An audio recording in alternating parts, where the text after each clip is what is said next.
among living organism and the ecological complexes in which they occur, and it is all encompasses ecosystem or community diversity, species diversity and genetic diversity. So inilah maksud biodiversity sebenarnya, iaitu dia mengandungi kepelbagaian benda hidup, living organism, and also the ecological complex. Maksudnya segala macam ekologi yang terlibat, macam kita semua tu kan, all kind of cycle, so in which they occur, sama ada tempat dia hidup lah, sama ada di lautan, daratan ke kan, and then ia mengandungi, this is the component of biodiversity, ecosystem, or we call it as community diversity, kepelbagaian community, species diversity, kepelbagaian species, and genetic diversity, kepelbagaian genetik. So we will discuss each of these components later on the next following slide. Okay, so this is the three hierarchical categories of biodiversity. Okay. We have the biodiversity, there are three components, ada tiga komponen biodiversity ya. So we started from the bottom of the pyramid. Kalau kat bottom ni yang paling banyak lah genes ya. Genes that yang basic, orang kata basic of the living organism. Basic gene that make up the living organism ya. Semua benda hidup akan ada genes lah untuk dia hidup. So genes akan make up the species, and then lastly the ecosystem. Ecosystem ni macam atmosfera kita kan, ada lautan, so we call it as ecosystem. So ini hierarchical categories of biodiversity. Ada tiga ya, kena ingat. Okay, so kita akan discuss one by one. So we started from the very bottom of the pyramid, which is genetic diversity. So genetic diversity refers to the variation of genes within species. Maksudnya macam spesies pisang ni. Dia ada macam-macam jenis kan? Ada pisang abu, pisang awak, pisang tanduk. So that is we call as genetic diversity. Similar to the kacang-kacang or frog, katak sini ya. Walaupun dia, kita kata spesies katak, tapi dia ada banyak genetik dia. Sorry dia. Slide tak gerak. Tak gerak. Oh, dia hang lah tu. So saya rasa saya tak boleh nak. Sekejap, saya check saya my internet connection. Patut cakap awal-awal. Nanti saya shock sendiri je, okay. Saya tak boleh buat macam full view, rasanya dia tak, internet tak boleh nak capture. Okay, kalau yang macam ni nampak? Nampak. Saya kena buat macam ni lah. I cannot use the full screen lah. It's okay lah as long as you can view. Nampak jelas tak ke nak saya zoom? Jelas. Jelas. Itulah saya nampak. Saya refer lagi sekali ya. So we start from the very bottom of the pyramid, the genes, genetic diversity. So ni definition dia, variation of genes within species. Macam pisang ni kan, macam-macam spesies pisang, betul tak?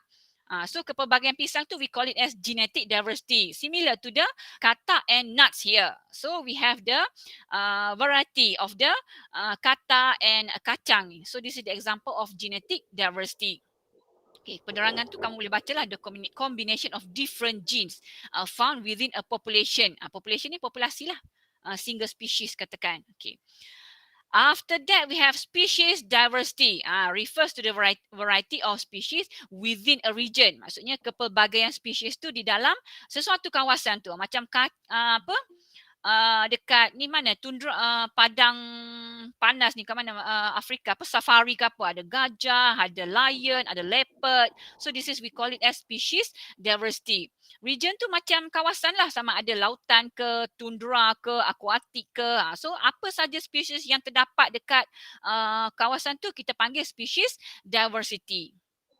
Okay, inhabit an area, yang mendiami, inhabit ni mendiami kawasan tersebut. And lastly is ecosystem diversity, yang lebih tinggi dan lebih meluas ya.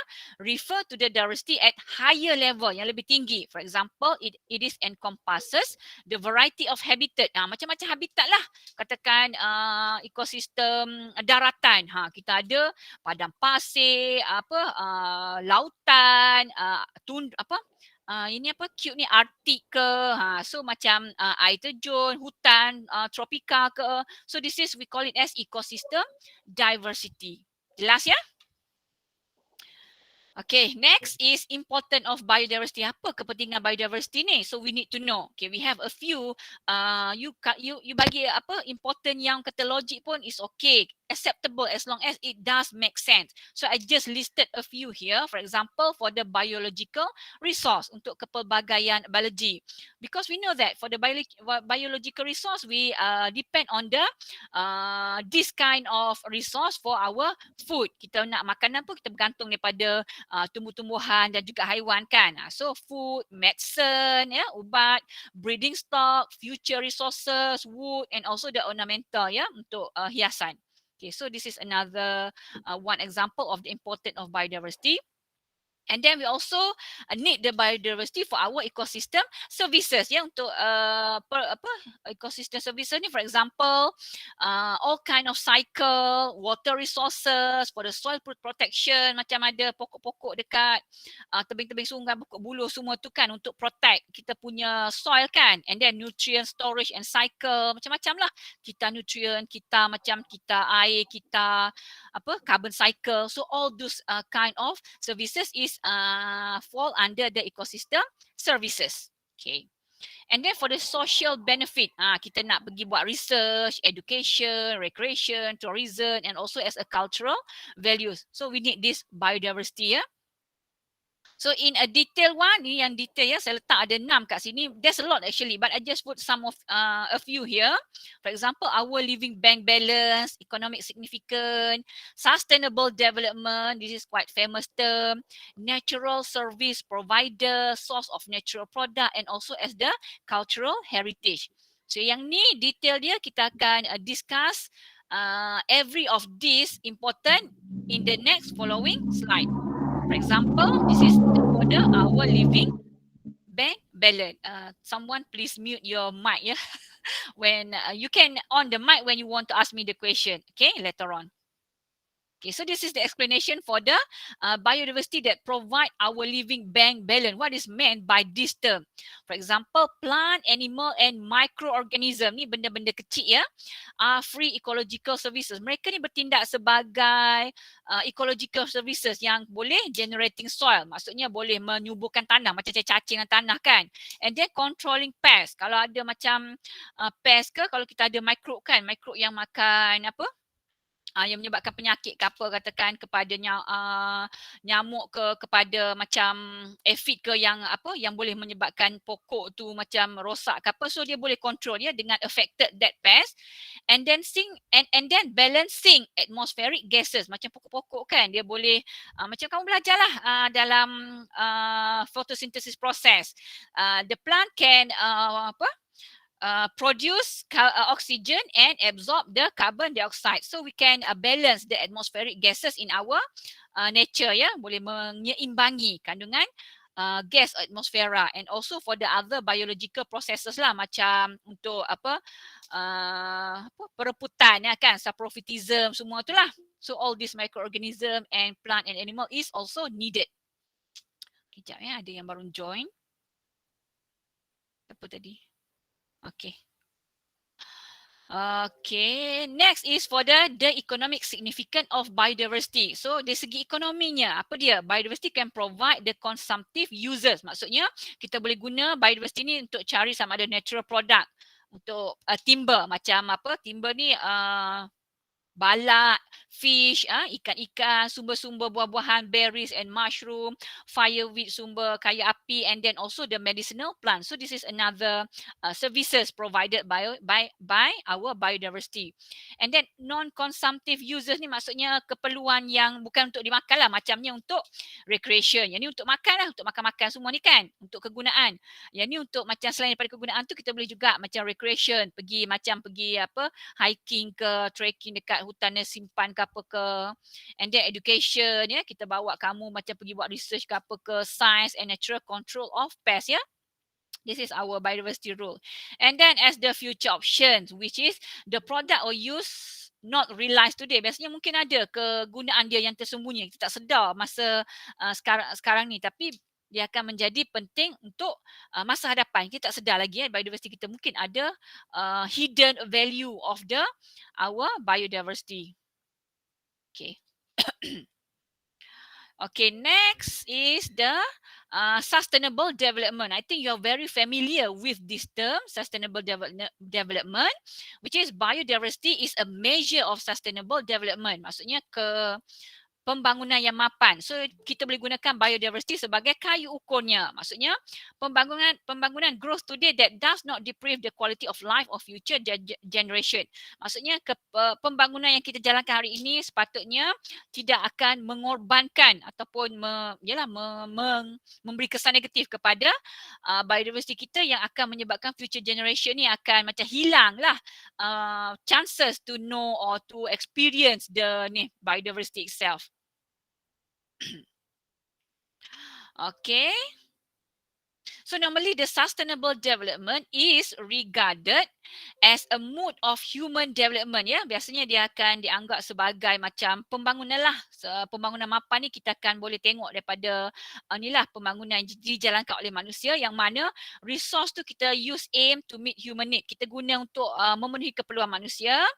And then at the same time we have to ensure the sustainable of natural system and the environment. Kita kena preserve juga environment. Kita boleh guna sumber biodiversity kita tapi at the same time jangan overuse atau overexploitation. Kita kena simpan juga untuk future generation, ya. Okay, itu maksud dia lah sustainable development. Okay, ni biodiversity also important as a provider of natural services. Macam mana kita panggil provider of natural services ni? Okay, so I give you a few example here. It can provide many services which we may not always readily recognize. Kita kadang tak sedar, ya, dia dah sediakan kata services to our daily life. For example, spec bomb ni pokok yang saya letak kat sini macam pokok duit-duit pun ada kan. Daun dia macam tebal, berlilin, waxy and sukulin, ya. Has an important role in locking up carbon dioxide. Nampak ni dia boleh lock carbon dioxide, which is, you know lah, carbon dioxide is actually one of the gases yang kita produce from the burning of fossil fuel. Maksudnya pembakaran bahan api daripada pembakaran bahan kereta ke, open burning ke kan. So it can release the carbon dioxide. And then you know these carbon dioxide gases can also contributed to the greenhouse, ya, pemanasan, global greenhouse semua tu kan. So this kind of tree can absorb, ya, gas pemanas ni that are causing the global warming. So this is very good ni lah example yang untuk kurangkan gas carbon dioxide. Okay, normally this tiny plant that float in the top few meters of the sea, nampak dia hidupan laut, dia akan float, ya, terapung beberapa meter di permukaan laut, can absorb huge amount of this carbon dioxide as long as the sea remains healthy. Yang akan memastikan kesihatan ataupun kebersihan laut itu sendiri. Okay, we know that rainforest and pond can contribute to natural water purification. Maksudnya purification in BM is maksudnya purify lah, pembersihan air secara semula jadilah rainforest and pond, ya, dia tak tahan, ya, takungan air. Okay, this is as a source of natural product. Kita adalah di biodiversity ni kita boleh dapat macam-macam natural product. For example, the white plant that we can use or screen for the many cures of disease. For example, cancer, AIDS and other disease lah banyak. So I'm giving you the white fox ni, foxglove ni. You can see the diagram there. That is the picture for wild foxglove. Okay. So it can be used to heal the heart disease, ya.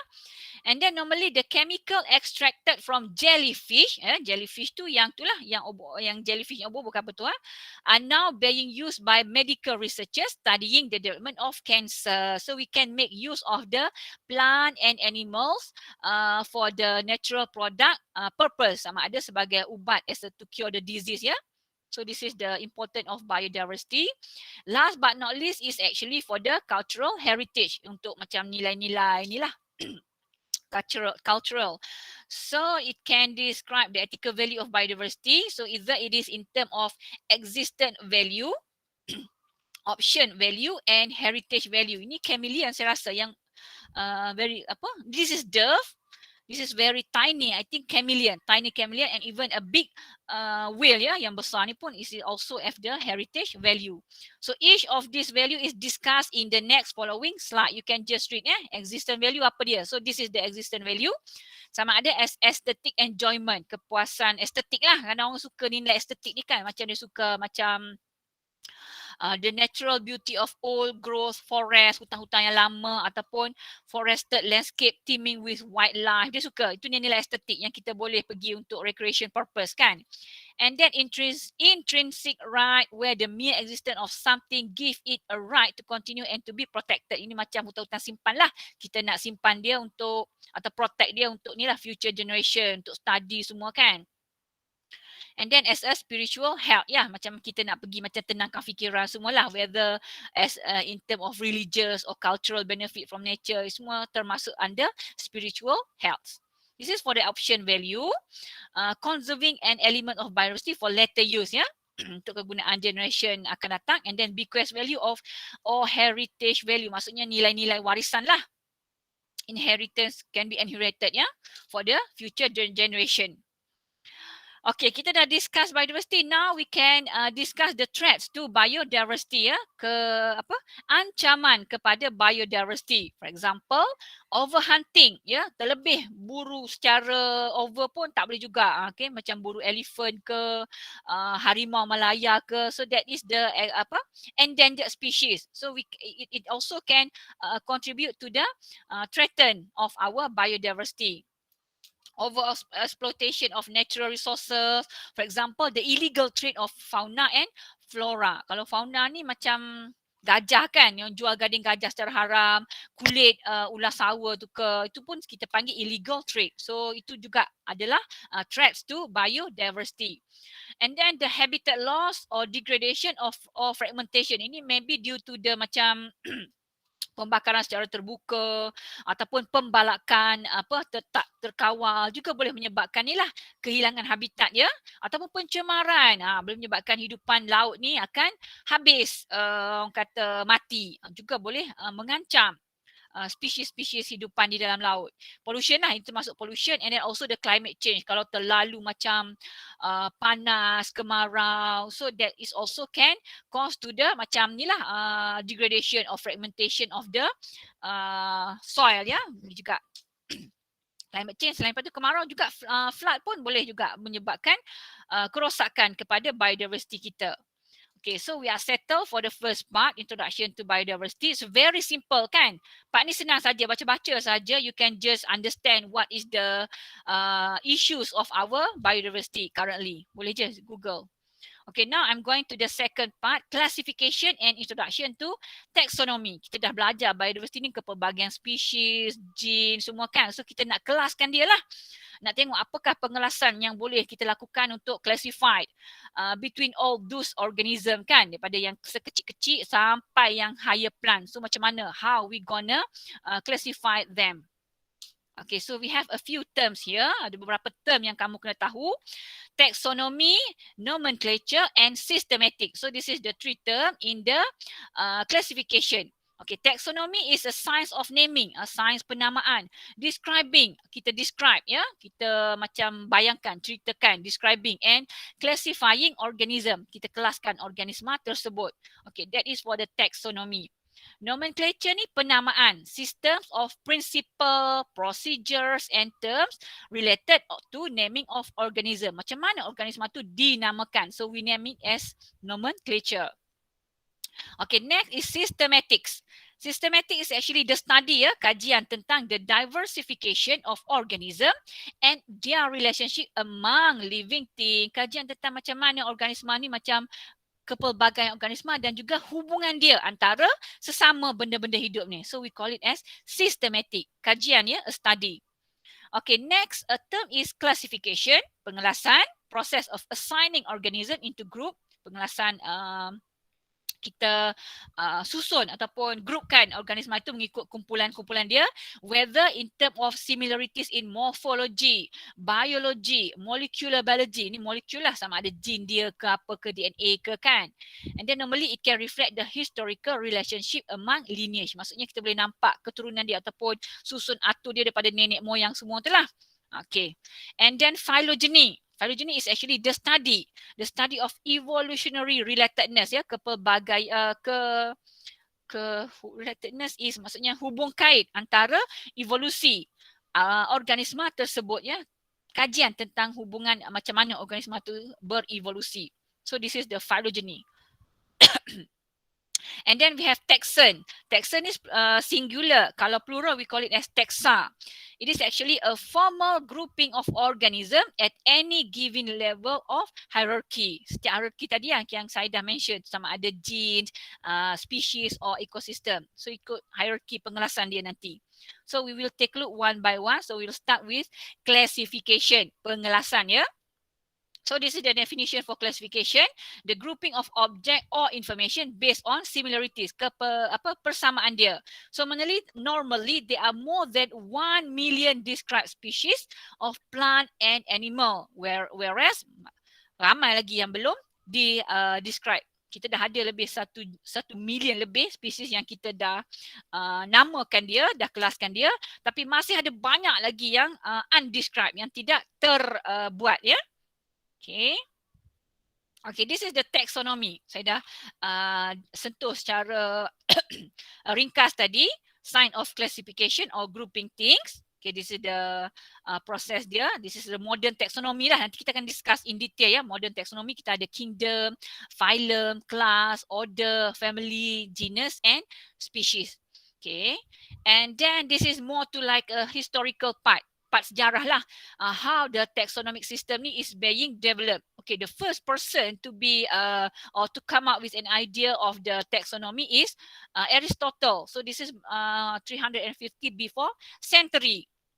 This is how he developed the first widely accepted system of biological classification. So dia orang yang pertama, Aristotle ni, yang come out dengan idea taxonomy. And then pada masa ni dia cuma kelaskan taxonomy tu kepada 2 sajalah yang dia nampak dengan mata dia, plant or animal. So plant pula ni lah dia buat lah yang dia paling jelas, herbs, shrub, trees, ya. And then kalau animal tu senang dia buat. Oh, ini patutnya air ni udara ni duduk sini ni, ya. Sorry. How to, okay, tak apa. Ni sepatutnya kat sini, ya. Animal ni sama ada, tak apalah saya edit kemudian, land, air or sea. Sama ada di daratan, udara ataupun laut. So very simple classification proposed by Aristotle. Lepas tu, the next history. This is more like history. If you have some time, you can just read this kind of history. Kalau saya agak boring jugalah history ni kan. Tapi we need to know how our modern classification is developed. Macam mana dia adalah. Dia melalui beberapa fasa. Okay.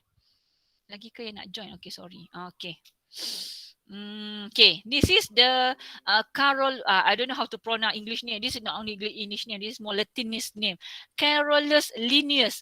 Tapi kalau kamu belajar biology macam Linnaeus ni very familiar. This term is very familiar kan dalam penamaan. Okay, because it use of a species name. Yang guna nama species, nama genus tu. Inilah orang yang invent dia, ya. Okay, so this is based on looking at physical and structural similarities. Dia cuma kita tengok physical je. Ada berapa kaki, ada berbulu ke tidak. And then persamaan itu yang digunakan untuk pengelasan ini oleh inilah Carolus Linnaeus. And then it can reveal the relationship of organisms. Okay, so we have the scientific name, for example, the genus and species. Ni kita biasa gunalah untuk penamaan saintifik. So orang yang first propose is ni lah, C. Linnaeus. Okay. And then he also come up with the binomial nomenclature, which is he gave each species two name. We call it a scientific name, which is genus and species.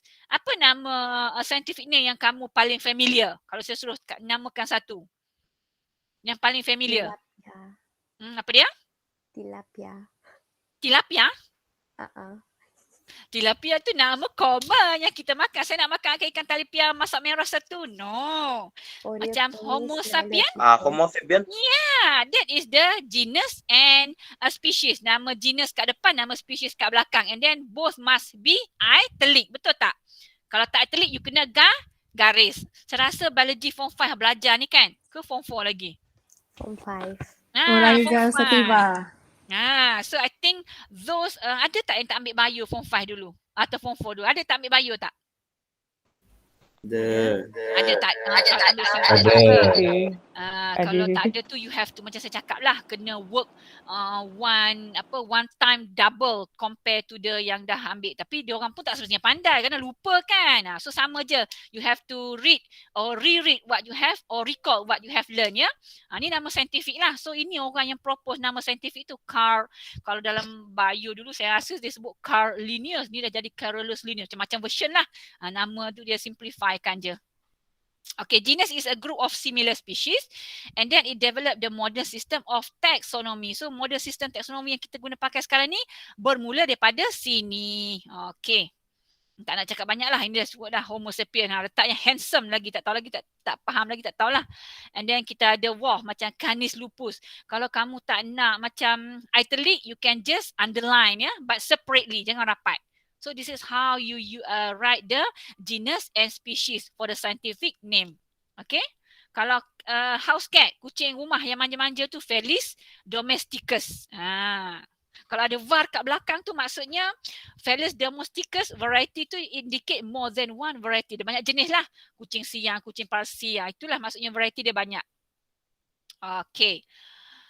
Ni saya rasa saya dah sentuh secara tak langsung. Scientific name are often sama ada descriptive. For example, cerebrum. Ini red maple yang very famous dekat Canada tu kan, ada daun yang cantik itu. Red maple. Dia macam descriptive ya. Cara penamaan dia. And then kita boleh name after someone. For example, Linnaeus tadi, Linnaeus kan. Genus dia guna nama dia. Dia nak macam nak meninggalkan memori. Dia yang develop benda ni, so dia letak nama dia. Boleh juga. And then descriptive of where an organism live. Boleh juga macam di California. Ni sah mesti duduk di berasal daripada California. Tapi dia letak nama di Californica. Lain sikit lah, tapi kita boleh predict. Oh, this is must be derived from California. And then also maybe can be named after person who first described the organism. For example, di Californica Thor. Mungkin Encik Thor, Mr. Thor that jumpa dengan species ni. Okay, saya tahu apa benda species ni, you can Google whether the bacteria or whether the animal. So you can just Google, dia akan keluar lah apa benda lah sekali dengan gambar sekali ni. Okay, normally many organisms have a very common name which is it can be misleading. Macam kamu sebut tadi apa nama common, macam mungkin ikan tu okey lah, tilapia, nama yang senang apa pisang lah, macam pisang. Oryza sativa. Itu apa? Cuba main teka-teki dulu. Padi. Boleh main teka-teki. Benda-benda basic tu kita dah hafal kan. Nangka ke, mempelam ke. Saya dulu masa dekat universiti saya ambil paper botany, memang kena hafal beberapa nama saintifik. Nak pecah kepala rasa. Berbelit lidah. Lepas tu spelling mesti betul. Silap tertinggal A ke E saja takkan diambil kira markah. So very straight ya. Nama saintifik ni walaupun macam just satu huruf je kamu tertinggal kan. Oryza sativa jadi Oryza sativ ke, tak ada A belakang. Salah terus. Foto markah. Ya, sebab tu kita kena ada scientific name. Sebabnya kalau common name macam kalau pisang. Kalau di Kelantan pisang abu tu mungkin dia panggil pisang Julai Berangan ke. Tu tak tahu. Tu common name tu can be misleading. Boleh menyebabkan orang salah faham. Sama juga dengan nama-nama lain. Mungkin dekat negeri lain panggil lain. Pokok ni panggil lain dekat negeri ni. So dia akan misleading lah. That's why we need the scientific name. Kalau kita sebut je nama scientific Oryza sativa. Kamu duduk kat Amerika ke Afrika ke Uganda ke, orang tahulah kalau dia belajar ini nama saintifik padi. Itu pentingnya scientific name. Senang untuk kita communicate globally. Okay. Macam saya cakap lah, can have more than one common name depending on the area it is found in. Kadang-kadang kat sini dia panggil ni, lepas tu kalau kat lain tempat lain dia panggil lain kan. This is the why we need the scientific name for the classification of living things. Okay, next kita masuk kepada modern taxonomy. Okay, ni sebenarnya baca-baca je lah, tak perlu nak tahu detail sangat. But you need to know before we come up with establish. Kita ada yang establish classification. Before we have this establish classification, kita kena tahulah macam mana yang establish ni, yang telah stabil ni ditubuhkan. Something like that lah. So that's why we menelusuri. We are going back to the historical part. Okay. Okay, this is the modern taxonomy. It is now based on evolutionary relationship, perhubungan evolusi lah. For example, according to the taxonomy study, it is whether based on structural similarities, struktur luaran dia, berkaki ke, bersayap ke apa kan. And then chromosomal structure, ini lebih kepada ni sikit lah, kamu kena work, buat kerja bawah mikroskop sikit lah kan, nak tengok dia punya karyotype semua tu, chromosome structure. Or maybe the reproductive potential, mungkin boleh dibiak bakakan dengan spesies lain ke, kita tengok juga. And biochemical similarities by comparing DNA or the amino acid in their gene or chromosomes. And then either embryology or development, macam mana dia macam membiak ataupun macam ikan paus kan, kenapa dia tidak bertelur, dia beranak. So kita tengok semualah pembiakan dia tu, perkembangan embrio anak dia tu. Breeding behavior, macam mana dia membiakkan, teknik pembiakan tu. Kalau tumbuhan sama ada melalui keratan batang ke, tut ke, something like that lah. And then also based on the geographic distribution. Sama ada dia tersebar di mana, kawasan tundra ke, Arktik ke, kutub ke. So kita tengok semua tu. Tu cara kita kelaskan in modern taxonomy. Okay, so we have 7 taxonomic categories. Yang ni yang kamu kena hafal. Saya cakap kalau yang penting, saya cakap penting lah. We have kingdom, which is the largest and the most general group. Paling banyak lah. Yang paling besar dan paling umum lah. Kingdom. And then followed by phylum. Phylum kalau dalam tumbuhan, we call it as division for plants. Yeah? And then bawah sikit, class, followed by order, family, genus, and last is the species, which is the smallest and the more specific group. So this taxonomic categories kamu kena hafal. Macam mana kamu nak hafal? Kalau saya senang je, saya buat cerita King Philip come over for good spaghetti. Wah, nak buat kod English. Kalau nak buat kod BM, is up to you. That is how you going to memorize. Just in case the question is coming out, macam dia suruh kamu susun taxonomic categories based on the correct order or sequence. So you have to know lah from largest to specific. Jangan terbalik pula specific to largest nanti. Salah terus. Okay, ada yang nak tanya? Ada yang raise hand ni, Husnatul, Izzah, kenapa? Okay, madam. Nak tu apa kan 7 taxonomic categories tu kan? Nak dengar dia punya formula yang madam buat yang spaghetti apa tu. Buat sendiri tak boleh. Bukan sebab senang. Saja gurau je. Okey, saja gurau. Kalau kod Inggerisnya saya hafal macam ni. King Philip, Raja Philip, Raja orang putih tu. King Philip came, datang, come over for good spaghetti. Dia King Philip ni main nak makan spaghetti yang sedap. Something like that lah kalau bahasa Melayunya. Or you want to create your own way in memorizing these categories, is up to you. Kalau saya, King Philip come over for good spaghetti. Boleh? Boleh. Okay. Thank you. Nak buat sendiri pun tak apa. Yang penting biarlah BI tu grammar broken, tak penting. Yang penting kita ikut sequence tu betul ya. K for kingdom, Philip phylum, come class, something like that lah. So I think this is the way you are memorizing in when you are learning science kan, science or biology kan. Kalau yang banyak menghafal, kita buat macam ni kan, betul tak?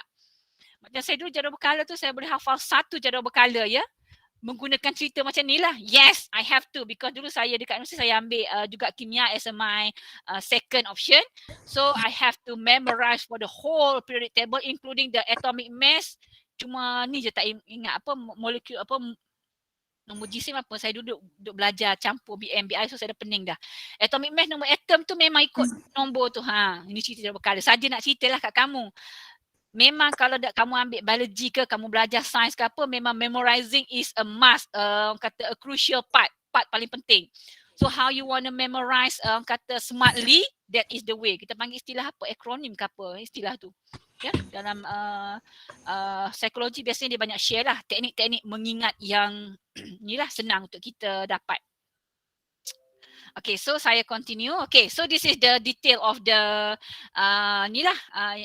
taxonomic categories tadi. We have kingdom, nampak banyak, semua bercampur aduk kat sini. Manusia, haiwan, binatang semua kan. Benda-benda apa terrestrial, sea semua ada kat sini lah. Lepas tu phylum, kurang sikit. Kelas, okay, dia semakin spesifik. Sampai spesies tinggal seketoi je. Macam ni, Felis domesticus ke apa, tinggal kat sini je. So this is how we classify living things. Okay.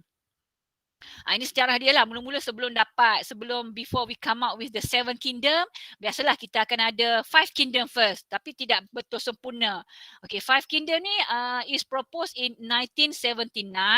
So it consists of, dia terdiri daripada Monera, Protista and Fungi yang ditambahkan kepada yang sedia ada ni Plantae and Animal. Kalau kingdom dia panggil Animalia, Plantae. Itu samalah. Kita boleh predict. Kalau Plantae tu plant, Animalia is animal. So this kingdom basically defined based on 2 main characteristic, 2 ciri utama, whether the possession of a true nucleus. Ada nukleus ke tak? Kalau prokaryote or eukaryote. Prokaryote ni tak ada nukleus ya, simple organism. And then eukaryote yang ada nukleus. And then the second characteristic is whether it gets food. How it gets food? Whether heterotroph. Sekejap saya nak tanya, yang tak ambil sains ni kamu faham tak term ni? Bukan tak ambil sains, yang tak ambil bio. Tak faham. Autotroph pun tak faham. Decomposer? Okay. So this is your first time hearing about this term. Betul tak? Betul. Okay, so after each class yang tak ambil bio tu, yang last belajar sains masa form 5, sains tu dia belajar juga. Cuma dia tak pergi in detail macam bio, fizik, kimia kan. So lepas setiap kali kelas kamu buat extra work, buat kerja lebih sikit, kamu Google ni. Kamu boleh cari heterotroph, dia akan keluar definition.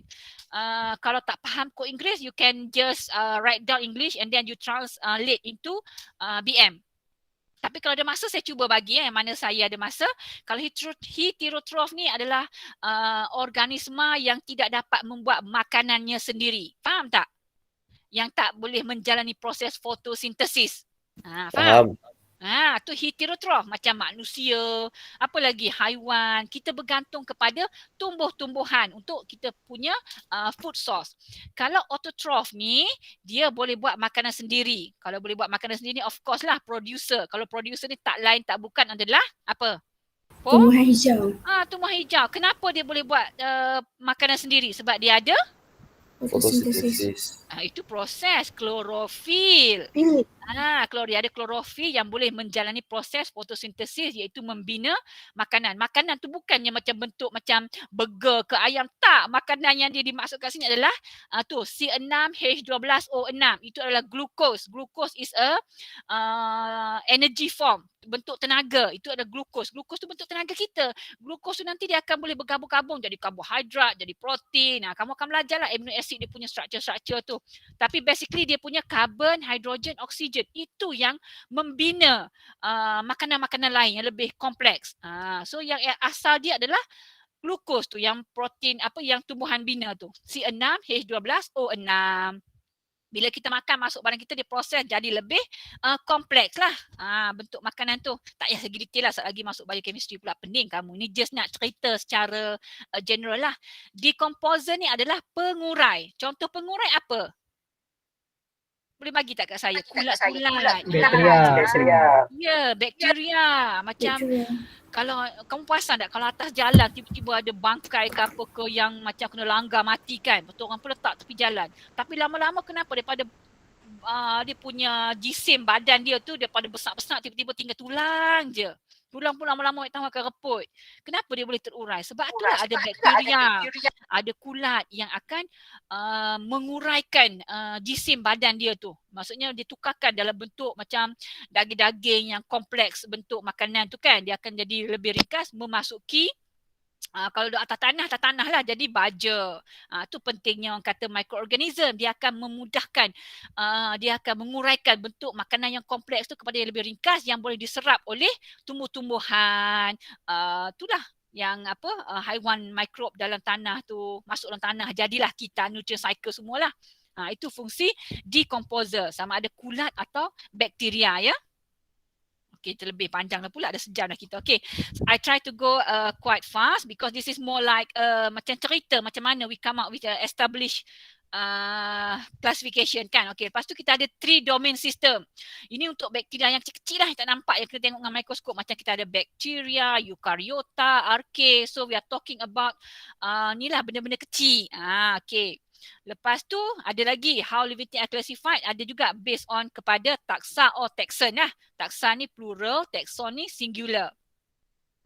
Okay, dia akan ranging from broad to very specific characteristic. Okay, so normally the smallest taxon kita panggil species. Yang tadilah. And then largest taxon kita panggil kingdom. Yang di atas sekali yang paling banyak tu, paling besar lah kingdom. Okay, ni living thing. Okay, phylogeny ni maksudnya tadi dah saya dah sebut dah, a study a kind of study, kajian tentang evolutionary history of a species. Kamu tengok je lah, tak perlu tahu into detail. Just to show you this is how we come out with the latest classification. And then we also have the cladistic. Okay, this is the cladistic is a system of classification based on the phylogeny tadi ni. Evolutionary history adalah dia punya ni daripada nenek moyang dia, ancestral protist ni daripada nenek moyang dia semua ni lah. Ini kerja ahli-ahli sains lah. Okay. Ni cladistic. Okay, normally the derived characteristic or trait, maksudnya ciri-ciri dia sebelum tu appear in recent part of lineage, maksudnya ada dalam keturunan yang terkini tapi tak ada dalam nenek moyang dia. Itu maksudnya ciri yang diturunkan daripada nenek moyang dia. Tak ada tapi lepas tu baru appear ciri itu tadi. Itu cladistic. And then we also have the cladogram. Cladogram ni maksudnya gambar lah. Kalau stick tu macam word. Kalau gram ni gambar. Nampak ni bentuk gambar. Branching ya. Branching diagram. To show the evolutionary history of a species. Macam mana daripada landslide paling simple boleh membentuk leopard yang dah besar semua tu kan, giant. Macam mana daripada ada macam tulang belakang, ada jaws. Jaws tu apa Jaws tu macam rahang kan. Lepas tu ada egg yang amniotic, lepas tu dapat ada bulu dan lastly jadi leopard. So ni tunjuk macam mana evolutionary history of a species. Macam mana sesuatu species tu berevolusi, orang kata beradaptasi dengan pertambahan masa with time. Okay, this is quite famous. I think if you are taking biology form 5, you will learn this part, dichotomous key. Tak apa, yang tak faham tu tak apa. Saya bukan nak suruh kamu faham, cuma nak tunjuk kat kamu this kind of classification is actually exist, ada. Kita identify organism by looking at the physical characteristic. Macam let's say we have the bacteria. Bacteria ada 2 jenis. Tak apa, kamu tak belajar lagi tak apa. Saya ceritalah ni. Iaitu gram positif dengan not gram. Dia kira macam not. Kalau dichotomous dia macam bukan. Satu lagi bukan. Ada sel tak ada sel. Something like that. Ini dichotomous key. Lepas tu go to 2. Pergi ke item nombor 2. Tak payah tahu in detail lah. Tapi yang ambil bio familiar ni kan. Ingat lagi tak? Bio ada yang ambil bio tak masa form 5? Kurang Medan sebab form 5. Oh, sebab bukan tak belajar tapi tak ingat, betul tak? Ya. Betul. Tapi kalau saya sebut sekejap dulu kamu belajar BM kan di sekolah. BM. Tu saya pun pening. Saya pun dah tak tahu dah. BM, STP BM juga ke? Yang diploma Ya. ada, yang diploma BM. belajarlah. Ada BM? BI. BI. BI. Biasanya kalau level sekolah BM kan. Lepas tu dia BI sekejap. Lepas tu sekarang semua BM balik, betul tak? Ya. Itu bila BM balik tu struggle lah sebab bila masuk universiti kita ada, kalau soalan final exam memang kita ada 2 bahasa. Tapi kalau pelajar nak jawab dalam bahasa Melayu pun boleh, tapi it must be 100% bahasa Melayu. Tak boleh campur-campur. Kalau bahasa Inggeris, kena bahasa Inggeris. Tapi kita advise student jawab bahasa Inggeris lah sebab lecture note dalam bahasa Inggeris, betul tak? Okay. So dichotomous key mungkin kekunci dikotomi I think in bahasa. We call it as kekunci dikotomi. Okay. Tak apalah, this is just to show you that this is the things ya. Ini je bendanya. Tak payah nak faham, nak belajar ni kita balik ke tingkatan 5 semula lah kan. Which is we don't need to do that. Okay. So this is the traditional 5 kingdom system yang lama lah. Kita ada yang saya sebut tadi dah. Kita ada plantae. Plantae for plant, animalia for animal, fungi, protista and monera. Saya akan ajar kamu nanti kingdom Monera tu apa ya. So saya akan sentuh secara orang kata on surface sajalah sebab nanti every lecturer will go in detail. Macam saya next week baru saya pergi detail Monera ni. Sekarang ni saya cerita kat kamu je, kamu tahu ada 5 traditional kingdom system. Apa tu Monera? Monera is a microscopic organism. Kalau microscopic means here is very minute, sangat kecil. Nak tengok tak boleh dengan mata kasar, tak boleh tengok dengan naked eye, orang kata kena guna microscope. And then it is normally prokaryotic. Prokaryotic ni tak ada nukleus lah, lack of nucleus. Single cell lah. It can be autotroph. Autotroph tu macam saya dah cerita tadi, fotosintetik atau boleh buat makanan sendiri, ataupun kemosintetik tu dia buat bahan kimia, bukan makanan tapi dalam bentuk chemicals. Boleh juga. Or heterotroph ya, macam manusia macam yang tak boleh buat makanan sendiri, bakteria yang tak boleh buat makanan sendiri pun ada je. And then unicellular. Unicellular means here unicell, satu cell. Uni satu. Kalau multi banyak ya, more than one. So that is the term that you need to know. Okay, this is for Monera. Okay, protista. Saya sentuh sikit-sikit ya sebab nanti protista in detail kamu akan belajar dengan Dr. Sohana for the next following week ya. So this is for protista. We have eukaryotic.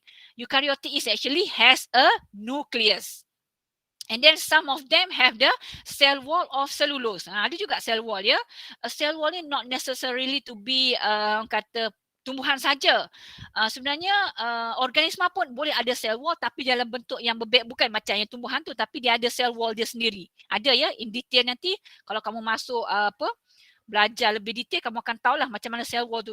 If you are microbiologist ke apa ke, kita akan study. Tapi tak semestinya tumbuhan sahaja ada cell wall. Bakteria ke apa ke ada juga ya. Okay, sama jugalah protista ni, whether it can be autotroph or heterotroph. And then some of them can be fungus-like. Fungus-like ni muka pula dah. Structure dia macam fungus pun ada ya, protis ni. And then most of them are unicellular, and ada juga yang multicellular or colonial. Colonial tu dia duduk dalam koloni, maksudnya duduk dalam gugusan macam tu. Okay, so this is the example of organism. Jangan risau. Ini kita cuma bagi tahu je beberapa nama. Amoeba, paramecium. Paramecium tapak kaki, tapak selipar ni. Ini semua ada dalam hidupan air tawar ya. Macam air kolam ke, ada boleh jumpa ni. Kalau kamu buat air kolam, tengok bawah mikroskop, you can find this kind of microbes ya. And then normally they are lack of complex organ system. Simple je organ dia, tak ada macam paru-paru ke insang yang detail lah. Very simple. And most of them live in moist environment, kawasan yang lembap dan berair lah. Macam air kolam yang saya sebut tadi. Okay, next kingdom system is fungi. Fungi boleh semualah. It is eukaryote sebab dia dah besar kan, kita nampak. So it is eukaryote, which is means that have nucleus ya. Ada nucleus and cell wall of chitin. Cell wall dia tu daripada chitin. And then they are heterotroph. Most multicellular, and then ada juga yang unicellular lah. So the example of fungi is mushroom, yeast ya. This is example of fungi, kulat-kulat ni lah. So it function can absorb nutrient from organic material in the environment. So they can play a role as the saprophyte. Saprophyte dia boleh absorb nutrient daripada organic material dan orang kata decay lah, mengata yang repot-repot tu dia akan absorb dan inilah release into the environment, make it into a simpler form of nutrient which can be absorbed by other organism. Macam pokok ke nak guna, dia akan uraikan nutrient yang kompleks tu. Kalau kompleks pokok tak boleh guna. So kulat ni lah yang boleh uraikan yang kompleks tu kepada yang simple, barulah pokok-pokok dan hidupan lain boleh guna. And then they are stationary. Stationary kat sini bukan alat tulis ya. Ini static. Tak bergerak. Dia tumbuh kat situ lah, tak ada lah. Esok tiba-tiba dia jalan pergi sana. Tidak ya. So this is fungi. Okay, next is plants. Very simple lah. Eukaryote juga ya. Kalau besar-besar ni biasa semua eukaryote lah. And then they also possess, ada juga cell wall of cellulose. Kalau fungi tadi chitin ya, cell wall dia. Kalau plant, cellulose. And then of course lah, plant of course autotroph. Ada chlorophyll, boleh buat photosynthesis. So you have to remember, kalau autotroph can make its own food by photosynthesis process because they have the chlorophyll yang warna hijau tu. And then they are multicellular, banyak sel lah. Photosynthetic because ni saya dah terang dah, contains chloroplast, And then this is the example of the plant. We have mosses, fern, trees, and flowering plant, tumbuh-tumbuhan berbunga. And similar to fungi, it is also cannot move or stationary. Okay, dia baru nak join. Okay. And then tissues and organ system. Maksudnya dia lebih kompleks lah. Struktur dia lebih kompleks. Ada tissue dan organ system. Sistem pembiakan, sistem sistem sama juga lah sistem respirasi dalam tumbuhan sama dengan manusia juga. So it have a complex inilah structure lah. Okay, so next, the last 5 kingdom is animalia or animal lah. Apa saja haiwan-haiwan binatang duduk bawah ni, bawah kingdom ni. Eukaryote, this is dia punya karakteristik dia ya, ciri-ciri eukaryotes. They do not have a cell wall or chloroplast. Kita tak ada lah, sebab tu kita boleh bergerak bebas. Dia tak ada cell wall ataupun chloroplast. Kita tak berwarna hijau. Kalau mak kau hijau tu sajalah kan. Okay, heterotroph ya, tidak boleh buat makanan sendiri. So we have to rely on other food sources for the food. Multicellular, kita multicellular bukan unicell. And then this is the example sponge yang duduk dalam lautan macam cerita apa SpongeBob, kamu tengok tak? Yelah, that kind of sponge actually do exist ya. Itu jenis macam hidupan seni tapi bentuk macam sponge dan duduk dalam laut. Macam SpongeBob. Tapi jangan bagi contoh SpongeBob, salah. Itu cuma dia buat macam cerita animasi lah daripada hidupan yang nama sponge ni. You can Google sponge tu macam mana ya. Duduk dalam air laut. Worm, insect, fish and other mammals. And normally this mammal ni nurse young. Maksud waktu kecil tu dia akan jaga anak dia ya. And then mobile ya, dia boleh bergerak lah, bergerak bebas. Okay, so this is I just gave you the classification. We have monerans, protistan, fungi. Ini yang lama ni, chemical origin of life, monerans. Tak ada dah, archaebacteria kita dah kelaskan masuk dalam ni dah, protistan dah nanti. Fungi, plant, animal. Okay, yang ni I think you can just go through later on how each of these 5 kingdom of classification, the characteristic in terms of cell type, cell organization, cell wall, nutrition and then reproduction. Ya, macam mana dia membiak. So you can just go through later on. Kita buat comparison for each of these kingdom. We have Monera, Protista, Fungi, Plantae and Animalia. So if you are giving this kind of table, it's easier for you to assess and make a comparison for each of this kingdom. Nampak sebelah-sebelah kamu boleh compare yang mana prokaryote, yang mana eukaryote ya. So you can just go through later on. Lepas ni boleh tengok. Okay, sekarang ni kita duk bincang tu, kita tak sebut pun virus kan. Tambah-tambah dengan virus apa sekarang ni? COVID-19 ni kan. Coronavirus. So how viruses are classified? Virus ni benda hidup ke benda bukan hidup? Hidup. Hidup. Semua setuju hidup. Ada yang kata dia sebenarnya hidup, masih lagi hidup. ada yang cakap tak hidup because it can be both. Kadang-kadang dia tunjuk ciri benda hidup bila dia duduk atas ataupun dia affected perumah. Dia tunjukkan ciri-ciri benda hidup, dia membiak semua tu kan. Tapi kalau dia duduk macam living air ni kan dekat atmosfer ni, dia bukan benda hidup. So macam mana kita nak kelaskan orang yang duduk alam ni? Susah sikit lah kan kalau macam sajak tu kan, susah nak kelaskan kan. So similar to virus, hidup ke tak hidup masih lagi actually the subject of ongoing debate and proposal. Masih lagi orang debatekan dia punya classification ni. Okay, this is kenapa? Mainly due to the pseudo-living nature of virus.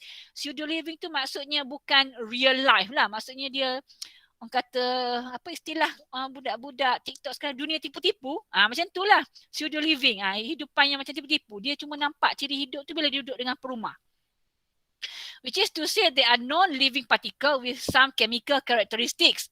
Dia ni non-living particle tapi dia ada beberapa bahan kimia yang similar kepada bahan kimia dalam dia tu sama dengan benda yang ada dalam benda hidup lain. Sebab tu they do not fit neatly into the established biological classification. Kita tak boleh nak masukkan dia dalam mana-mana sistem pengelasan yang dah ada ni. Okay, so tapi kita boleh kelaskan dia based on this criteria. Saya dah letak dah gambar virus tu. Virus banyak jenis. Saya just put yang the very common one lah. Kita boleh kelaskan dia classification of all virus based on 4 characteristic here. The first one is nature of the nucleic acid in the virion. Itu structure dia lah, virion ya, virus. And then symmetry of the protein shell, whether the protein shell is symmetrical or not, or the presence or absence of a lipid membrane. Ya, dia punya protein dalam virus tu tadi ada ke tak ada, kita boleh guna kelaskan juga. And then the dimension of the virion and capsid. Kita kelaskan dia itulah bergantung kepada dimensi virion dan juga capsid. So ini karakteristik yang digunakan untuk mengelaskan virus. Okay, so tidaklah menjawab soalan kamu tadi hidup ke bukan hidup, sebab dia pseudo living, hidup tipu-tipu. Okay, faham ya? Okay, kalau faham, okay, so this is our last slide. So this is all for today for the lecture 1, introduction to the biodiversity.